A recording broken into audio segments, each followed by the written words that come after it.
Okay. So let's start there actually. How is mommy life? Mom life. Mom life. It's not like they make it seem on Instagram. That's for sure.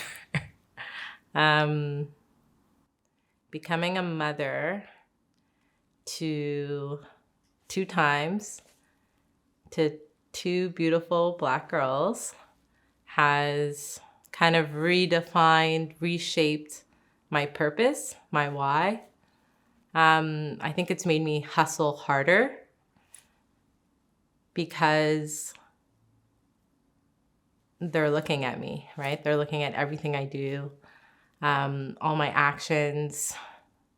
So yeah, motherhood has really brought me to this next stage chapter of my life where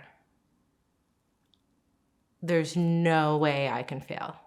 Yeah, I'm grateful. I'm grateful for the opportunity of being a mother because we take that for granted too.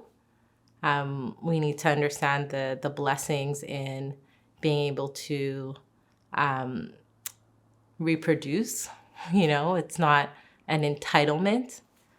And I think even just going through that process of giving birth just shows how strong I am, how strong I was able to get through labor,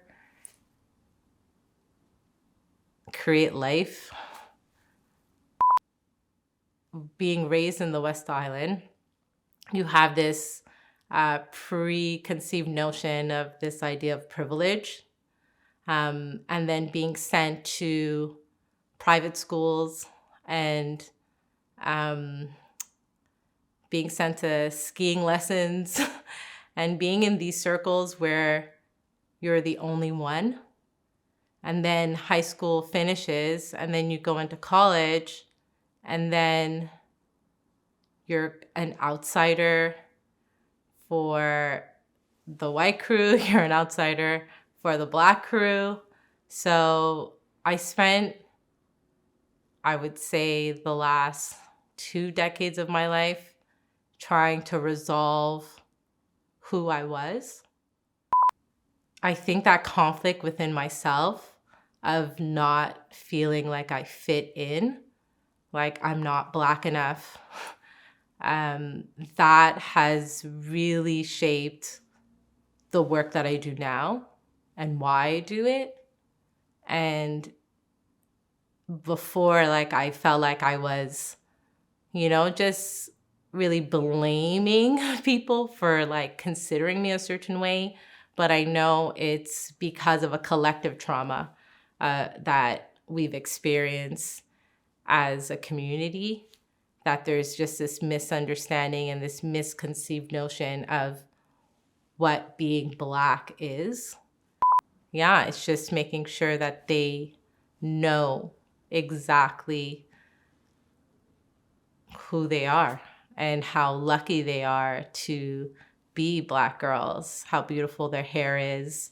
My husband tells them that all the time, like, your hair is so beautiful, especially like when I braid it and I put it all together. They're like, Daddy, look at my hair.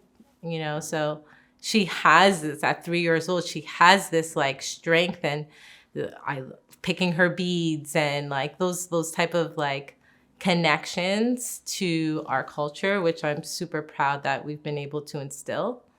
So yeah, that's something that is very important to me, and I kind of live it out through her. I didn't really take a mat leave this time because I work for myself. So I work through my pregnancy. I've worked through the 4 months of her life. And it's because of the support that I have that I don't feel this level of guilt,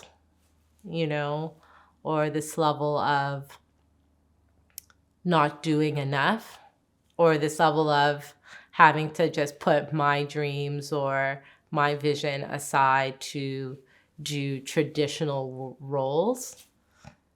Yeah, my village really helps me embrace who I am. The power of manifestation is crazy. Like, you don't realize you ask for things and then it's given to you, and then you forgot that you asked for it, but you got it. And then you're complaining about that other thing that you don't have yet. It's like, yo, take a minute and realize that just last year you were asking for this very thing that you're living. Like, give yourself that pat on the back. Like, it happened. A combination of you manifesting it and you working for it and the universe giving it to you at that same time. So it's just like that idea, like I said, of awareness of where you are. The rejections are a good thing. Like, it's almost like I'm waiting for that no, you know, like I'm waiting for that no so that I can pivot. I'm so used to pivoting that, like, hearing yes is like, what do you mean yes? Like, there must be something else that you want or need, or that I need to adjust or change, or like, I pivot constantly. So being in a phase where I'm receiving a lot of yeses is different for me. So being able to appreciate that is important, you know?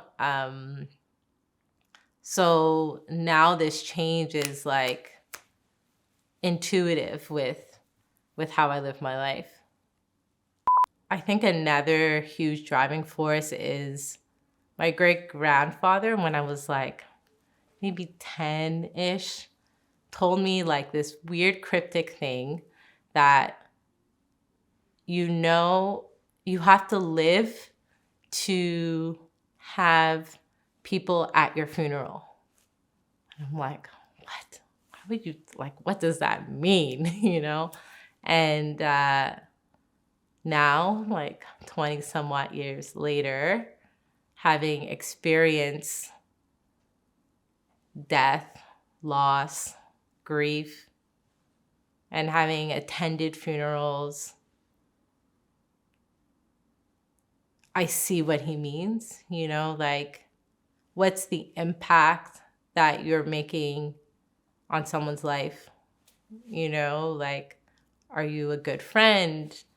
Are you a good daughter? You know, are you showing up, you know? And yeah, I live that way. I live to have a banging funeral.